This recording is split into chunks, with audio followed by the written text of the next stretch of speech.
Grammar के एक और वीडियो में फिर से आपका स्वागत है। इस वीडियो में हम एडजेक्टिव से संबंधित कुछ इम्पोर्टेंट रूल्स देखेंगे, कुछ इम्पोर्टेंट बातें जानेंगे। तो चलिए स्टार्ट करते हैं।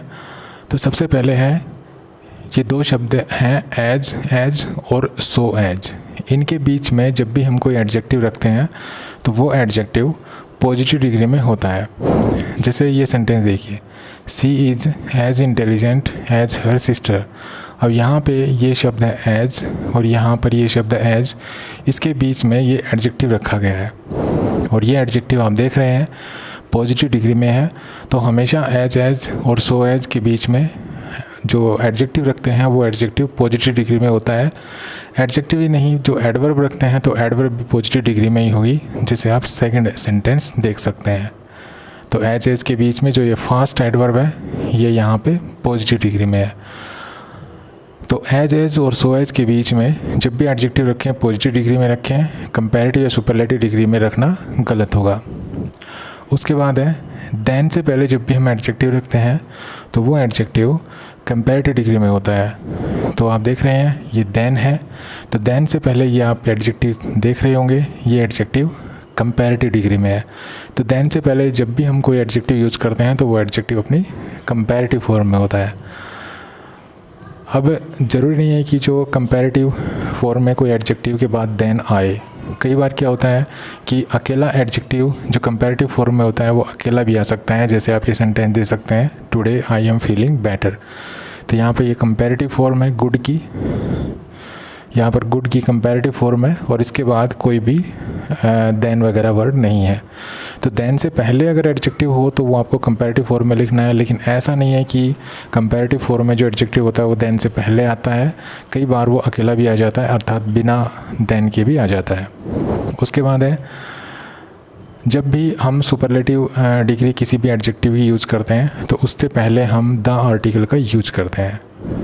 जैसे आप ये सेंटेंस देख सकते हैं, she is the most intelligent girl in her class. अब यहाँ पे ये सुपरलेटिव डिग्री है इंटेलिजेंट एडजेक्टिव की, intelligent, more intelligent, most intelligent. अर्थात इंटेलिजेंट एक एडजेक्टिव होता है अपनी पॉजिटिव फॉर्म में, कंपैरेटिव फॉर्म में होगा मोर इंटेलिजेंट, सुपरलेटिव फॉर्म में होगा मोस्ट इंटेलिजेंट।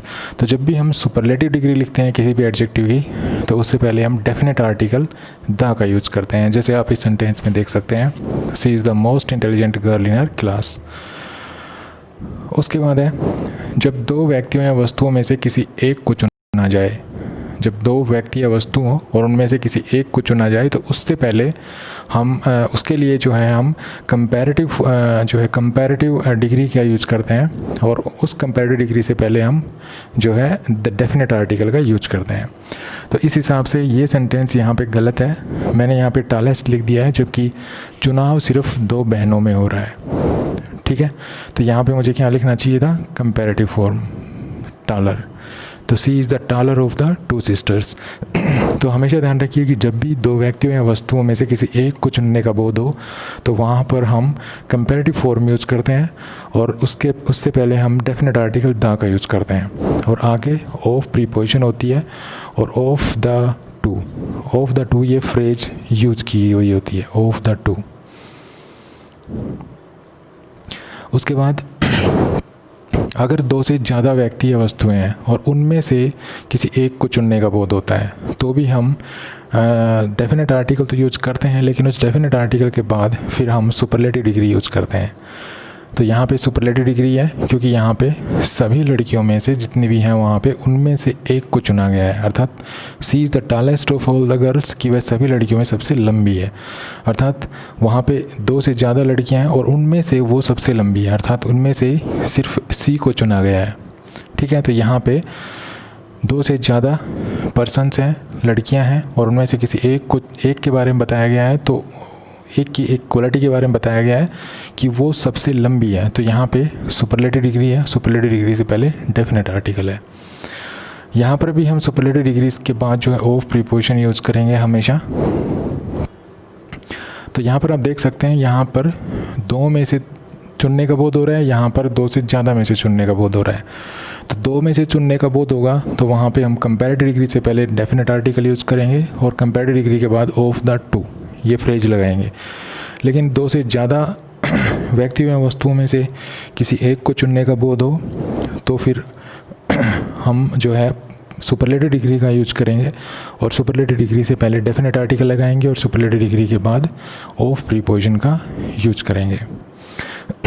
उसके बाद है, अगर एक ही व्यक्ति की दो क्वालिटीज़ का कंपैरिजन किया जाए, दोनों क्वालिटी एक ही व्यक्ति में है और उस व्यक्ति की एक से ज़्यादा जो उसमें क्वालिटी हैं उनका कंपैरिजन किया जाए, तो फिर हम जो है कंपैरेटिव फॉर्म यूज नहीं करते हैं, फिर हम मोर प्लस पॉजिटिव फॉर्म यूज करते हैं। जैसे he is more wise then intelligent, अर्थात जो ये ही है ये बुद्धिमान भी है और इंटेलिजेंट भी है, लेकिन ये इसकी क्वालिटी हैं। ठीक है, ये दो इसकी क्या हैं, ये क्वालिटी हैं इनकी, ये ही की दो क्वालिटीज़ हैं, लेकिन इन दोनों क्वालिटीज़ में कंपैरिजन किया गया है कि वह बुद्धिमान ज़्यादा है, इंटेलिजेंट कम है। हालांकि वो इंटेलिजेंट भी है और बुद्धिमान भी है, लेकिन वो बुद्धिमान ज़्यादा है और इंटेलिजेंट कम है। तो इस दो क्वालिटीज़ में जो है कंपैरिजन किया गया है, लेकिन ये दोनों क्वालिटी जो है एक ही व्यक्ति की हैं। तो जब एक ही व्यक्ति की दो क्वालिटीज़ का कंपैरिजन किया जाए तो हम वहाँ पे सुपरलेटिव डिग्री यूज नहीं, कंपैरेटिव डिग्री यूज नहीं करते हैं एडजेक्टिव की, बल्कि मोर प्लस पॉजिटिव डिग्री यूज करते हैं। अब यहाँ पे अगर आप इसको ऐसे लिखेंगे, he is visor then intelligent, तो ये गलत हो जाएगा। He is visor then intelligent. ठीक है, अगर आप इसको ऐसे लिखेंगे तो ये गलत हो जाएगा। हम इसको ऐसे किसी भी सूरत में नहीं लिख सकते हैं, तो आप इनको नोट्स कर सकते हैं इन चीज़ों को। अगर हमारे पास दो से ज़्यादा वस्तुएं हैं और उनमें से हम एक को बाहर निकाल रहे हैं या एक को छोड़ करके बाकी सबको एक्सक्लूड कर रहे हैं, तो फिर हमें एनी अदर वर्ड का यूज़ करना पड़ता है। जैसे पहला एग्जांपल देखिए, gold is more precious than any other metal. अब यहाँ पे हमारे पास ये मेटल्स हैं, ठीक है, काफ़ी मेटल्स हैं हमारे पास यहाँ पे, और इनमें से एक गोल्ड है। तो हम गोल्ड के बारे में बता रहे हैं कि बाकी जितने भी मेटल्स हैं उनसे गोल्ड जो है ज़्यादा प्रीशियस है, ज़्यादा महंगा है। हम कंपैरिजन कर रहे हैं, हम कंपैरेटिव फॉर्म में हम कंपैरिजन कर रहे हैं। तो इनमें से हमने जो गोल्ड था उसको एक्सक्लूड कर लिया। ठीक है, एक्सक्लूड कर लिया, तो एक्सक्लूड करने के लिए हमें, जब हम इनका कंपैरिजन करेंगे बाकी मेटल्स का और गोल्ड का, तो हमें ये एनी के बाद में ये अदर वर्ड लगाना पड़ेगा। अगर हम ऐसा नहीं करते हैं और अदर वर्ड नहीं लगाते हैं, तो जो कंपैरिजन हो गया वो अब गोल्ड का अन्य धातुओं, अन्य जो मेटल्स हैं उनके साथ तो हो ही गया, और साथ में गोल्ड का गोल्ड के साथ भी हो गया। ठीक है, तो ऐसा तो हम नहीं करते हैं। हम तो गोल्ड का कंपैरिजन दूसरी जो मेटल्स हैं, जितने भी मेटल्स हैं उनके साथ अब कर रहे हैं। तो यहाँ पे हमें इन मेटल्स को और गोल्ड को सेपरेट करने के लिए, अलग करने के लिए जो है अदर वर्ड का यूज़ करना पड़ता है। और अगर हम अदर का यूज़ नहीं करते हैं तो इससे क्या अर्थ निकलेगा इसका, कि गोल्ड की तुलना, गोल्ड का कंपैरिजन जो दूसरी धातुएं हैं, दूसरी जो मेटल्स हैं उनसे तो हुआ ही है, साथ में गोल्ड का गोल्ड से भी हमने कंपैरिजन कर दिया। तो ऐसा नहीं करते हैं। एक जैसी कोई भी वस्तुएं हैं उनमें से किसी एक की अगर बाकी सबसे हम इस तरह से कंपैरिजन करते हैं तो उस एक को हमें एक्सक्लूड करना पड़ेगा और बाकियों को हमें सेपरेट करना पड़ेगा उससे। ठीक है, और ऐसा करने के लिए हम जो है इस अदर, एनी के बाद इस अदर वर्ड का यूज़ करते हैं। अब ऊपर वाले सेंटेंस में अदर वर्ड सही है, नीचे वाले में देखिए, diamond is more precious than any metal. अब यहाँ पे हमें मेटल के यहाँ पे हमें अदर वर्ड की ज़रूरत नहीं है। क्यों नहीं है? क्योंकि यहाँ पे जो हम कंपैरिजन कर रहे हैं वो मेटल में और डायमंड में कर रहे हैं। यहाँ पे आप देख रहे होंगे, यहाँ पे ये गोल्ड थी, ये मेटल भी है, ये जो मेटल है ये गोल्ड भी एक मेटल है। ठीक है, लेकिन यहाँ पे जो डायमंड है वो मेटल नहीं होती है। तो यहाँ पे हमें, क्योंकि ये सेम चीज़ नहीं होती है, मेटल और डायमंड सेम नहीं होते हैं, डायमंड मेटल नहीं होता है, तो इसलिए हमें इनको सेपरेट करने की ज़रूरत नहीं है, इसलिए हमने यहाँ पे अदर नहीं लगाया। तो अगर आप सेम थिंग्स में से अगर किसी एक को एक्सक्लूड कर रहे हैं, उस एक का उन बाकियों के साथ कंपैरिजन करने के लिए, तो हम एनी के बाद ये अदर वर्ड का यूज़ करते हैं। लेकिन अगर हम जो कंपैरिजन कर रहे हैं वो बिल्कुल ऑलरेडी ही अलग अलग चीज़ें हैं, जैसे यहाँ पे डायमंड और मेटल अलग अलग होती हैं, तो यहाँ पे हमें ये अदर वर्ड लगाने की ज़रूरत नहीं है यहाँ पे, ठीक है। उसके बाद है कुछ ऐसे एडजेक्टिव्स होते हैं जो IOR पे समाप्त होते हैं, जैसे सुपीरियर, इन्फेरियर, जूनियर, ठीक है, ये जूनियर है, junior, senior, prior, anterior, posterior, ये ऐसे एडजेक्टिव्स हैं जो IOR पे ख़त्म हो रहे हैं। तो इनके साथ, इनके बाद जब हम कंपैरिजन करने के लिए एक वर्ड लगाते हैं तो वो हम देन का यूज़ नहीं करते हैं, जैसा कि हमने पीछे पढ़ा था कि हम कंपैरेटिव जो फॉर्म होती है किसी भी एडजेक्टिव की, तो उनके साथ हम जो है देन वर्ड का यूज़ करते हैं। तो हम ये जो एडजेक्टिव है सुपीरियर, इन्फेरियर, ये कंपैरिजन, ये कुछ कंपैरेटिव एडजेक्टिव्स होते हैं, ये IOR पे ख़त्म होते हैं, तो इनके साथ हम टू वर्ड का इस्तेमाल करते हैं। यहाँ पर हम देन का इस्तेमाल नहीं करेंगे, अगर देन लगाएंगे तो ये गलत होगा, अर्थात इस सेंटेंस को सी इज़ जूनियर देन मी कहना गलत है, सी इज़ जूनियर टू मी हम कहेंगे। उसके बाद है ये कुछ एडजेक्टिव्स हैं, आप इनको नोट डाउन कर सकते हैं। ये एडजेक्टिव जो है प्योर एडजेक्टिव कहे जाते हैं, ठीक है, इनको हम प्योर एडजेक्टिव कह लो, चाहे परफेक्ट एडजेक्टिव कह लो, ठीक है। तो इनके बाद हम कभी इनसे पहले हम कभी भी मोर या मोस्ट एडजेक्टिव, जो मोर या मोस्ट ऐसे वर्ड्स जो हैं वो यूज़ नहीं करते हैं। ये प्योर एडजेक्टिव्स हैं, ये हमेशा अपनी पॉजिटिव फॉर्म में यूज होते हैं, ये जैसी फॉर्म है इनकी सेम उन्हीं में यूज होते हैं। इनका हम कंपैरेटिव नहीं बना सकते और ना इनका सुपरलेटिव बना सकते हैं। तो ये जो सेंटेंस है good deeds are more everlasting, तो यहाँ पे एक एवरलास्टिंग एक जो है परफेक्ट हमारा एडजेक्टिव है, प्योर एडजेक्टिव कह सकते हैं इसको, जैसे यहाँ पे एवरलास्टिंग यहाँ पे ये लिख रखा, ठीक है। तो इससे पहले इस मोर वर्ड का लगाना गलत है, तो हम यहाँ पे ये नहीं लगाएंगे, तो इन एडजेक्टिव्स को आपको लर्न करना पड़ेगा। उसके बाद है कुछ एडजेक्टिव्स ऐसे होते हैं जो या तो अपनी पॉजिटिव फॉर्म में यूज़ होते हैं या अपनी सुपरलेटिव में, उनका हम कंपैरेटिव फॉर्म कभी यूज़ नहीं करते हैं। जैसे टॉप का हो गया टॉप मोस्ट, तो ये पॉजिटिव फॉर्म हो गई, ये सुपरलेटिव फॉर्म हो गई इसकी, ठीक है। हम इसको टॉप पर नहीं कहेंगे, टॉप पर कोई एडजेक्टिव नहीं होता है। ऐसे ही कुछ और वर्ड्स हैं जैसे नॉर्थर्न, साउथर्न, ईस्टर्न और वेस्टर्न, ठीक है, इनके भी ये तो पॉजिटिव फॉर्म है, और इनकी सुपरलेटिव फॉर्म जब आप बनाएंगे तो मोस्ट और जोड़ देंगे, जैसे northern most, southern most, eastern most, western most. तो इनको आप नोट डाउन कर सकते हैं, काफ़ी इंपॉर्टेंट बिंदु हैं ये एडजेक्टिव चैप्टर में, तो इनको आप नोट डाउन कर सकते हैं।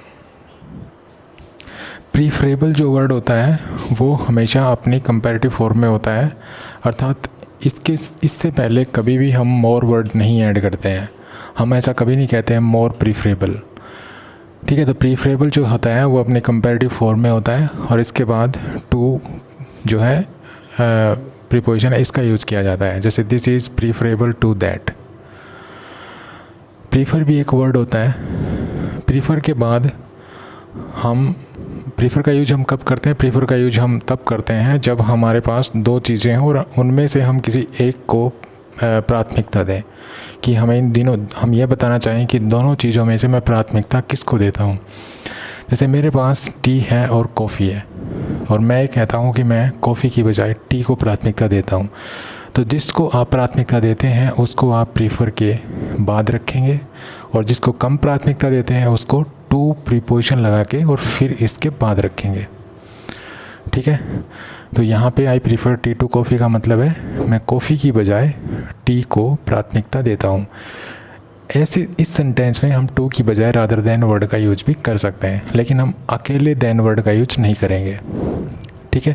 आई प्रीफर टी देन कॉफ़ी नहीं कहेंगे, हम I prefer tea rather than coffee कह सकते हैं। उसके बाद है जब दो एडजेक्टिव्स को अगर एक ही नाउन या प्रोनाउन के लिए दो एडजेक्टिव्स का यूज़ किया गया हो और दोनों को एक कंजक्शन से जोड़ा गया हो, तो वो एडजेक्टिव्स एक ही डिग्री में होते हैं, ठीक है। क्या कहा कि यदि एक ही व्यक्ति के लिए दो एडजेक्टिव्स का यूज़ किया गया हो और वो दोनों एडजेक्टिव्स एंड किसी कंजक्शन से जोड़े गए हो, तो दोनों एडजेक्टिव्स एक ही डिग्री में होंगे। जैसे Gandhi ji was the noblest and wisest of all leaders. अब यहाँ पे नोबलेस्ट भी गांधी जी हैं और वाइजेस्ट भी गांधी जी हैं, ठीक है। एक गांधी जी की दो क्वालिटीज़ के बारे में बताया गया है, नोबल है और वाइज है, और इनको एक कंजक्शन के द्वारा जोड़ा गया है, ये एंड कंजक्शन है। तो जो फॉर्म इससे पहले होगी एडजेक्टिव की, वही फॉर्म इसके बाद होगी। नेक्स्ट है, कुछ एडजेक्टिव्स ऐसे होते हैं जिनसे पहले हम डेफिनेट आर्टिकल लगा दें तो वो एडजेक्टिव्स नाउन बन जाते हैं, और जब वो नाउन बनते हैं तो वो प्लूरल फॉर्म में होते हैं, मतलब वो प्लूरल होते हैं। अगर हमें उनके बाद वर्ब लगानी पड़ जाए तो वो वर्ब प्लूरल फॉर्म में होती है। कुछ ऐसे ही एडजेक्टिव्स ये हैं, देखिए, rich, poor, needy, aged, blind, dead, wicked और ग्रेट। रिच का मतलब है अमीर, सब जानते हैं आप, लेकिन इससे पहले मैं दा ऐड कर दूं और मैं कहूँ द रिच, तो इसका मतलब हो जाएगा अमीर लोग, ये नाउन बन गया और ये प्लूरल फॉर्म में बना है। इसी प्रकार से पुअर एक एडजेक्टिव होता है, इसको हम नाउन से पहले लगा सकते हैं, जैसे he is a poor man. लेकिन अगर इससे पहले मैं डेफिनेट आर्टिकल लगा दूँ द, तो इसका मतलब हो जाएगा द पुअर, और द पुअर मीन्स गरीब लोग, तो अब ये नाउन बन गया और प्लूरल फॉर्म में बन गया। इसी प्रकार से सारे एडजेक्टिव्स ऐसे ही हैं, इनसे पहले अगर आप डेफिनेट आर्टिकल लगा देंगे तो ये नाउन बन जाएंगे और वो नाउन प्लूरल फॉर्म में बनेंगे। जैसे the rich should help the poor, तब यहाँ पे द रिच इसका मतलब है अमीर लोग, द पुअर इसका मतलब है गरीब लोग, अर्थात अमीर लोगों को गरीब लोगों की मदद करनी चाहिए। अब यहाँ पे दिखने में तो ये एडजेक्टिव है, लेकिन क्योंकि इनसे पहले ये डेफिनेट आर्टिकल लगा हुआ है तो ये अपने आप में क्या है, नाउन है। और क्योंकि ये नाउन है तो हम इनको किसी भी सेंटेंस के सब्जेक्ट और ऑब्जेक्ट की जगह हम इसको यूज़ कर सकते हैं। हम उनको वर्ब का सब्जेक्ट भी बना सकते हैं, जैसे यहाँ पे बनाया गया है, और हम इनको वर्ब का ऑब्जेक्ट भी बना सकते हैं, जैसे यहाँ पे बना दिया गया है इस पुअर को। कई बार पैसिव वॉइस में ऐसे सेंटेंस आ जाते हैं और हमें वहाँ पर उसको जब सॉल्व करते हैं तो फिर हमें वहाँ पर हमसे मिस्टेक हो जाती है। जैसे the rich do not help the poor, ठीक है। मान लीजिए ये सेंटेंस है और इसकी हमें पैसिव वॉइस चेंज करने के लिए कहा जाता है, और हम करते हैं the poor is helped, poor is not helped, the poor is not helped by the rich, ठीक है, हम ये कर देते हैं। अब देखिए यहाँ पे ये इज है, ये यहाँ पे आपने गलत लगाया है, यहाँ पे मिस्टेक है, एरर है यहाँ पे। क्यों एरर है? क्योंकि जब ये एडजेक्टिव है और इससे पहले हमने दी आर्टिकल लगा दिया ये, तो नाउन बन गया और ये प्लूरल फॉर्म में है। अब ये प्लूरल है, तो प्लूरल है तो वर्ब कैसे आनी चाहिए, प्लूरल आर, ठीक है। उसके बाद है, कभी भी जब हम एडवर्ब किसी भी वर्ब के साथ हम एडवर्ब यूज़ करते हैं, किसी भी वर्ब के बाद जब हम कुछ वर्ड लगाते हैं तो हम एडवर्ब लगाते हैं। जैसे ही वॉक्स स्लोली, ठीक है। अक्सर क्या होता है कि किसी भी वर्ब को एडवर्ब क्वालिफाई करती है, मतलब हम वर्ब के बाद जो वर्ड लगाते हैं वो एडवर्ब, मतलब उस वर्ब को अगर एक्सप्लेन करें, उस वर्ब को अगर क्वालिफाई करें तो हम इस एडवर्ब के द्वारा ही हम उस वर्ब को क्वालिफाई कर सकते हैं। ये देखिए जैसे, और वो एडवर्ब जो होती है वो LY पे समाप्त होती है। लेकिन ये जो वर्ब हैं कुछ सेंसेशन से संबंधित, हमारी सेंसेस से संबंधित कुछ वर्ब्स हैं यहाँ पे। इन वर्ब्स के बाद हम कभी भी LY पे समाप्त होने वाली एडवर्ब यूज नहीं कर सकते।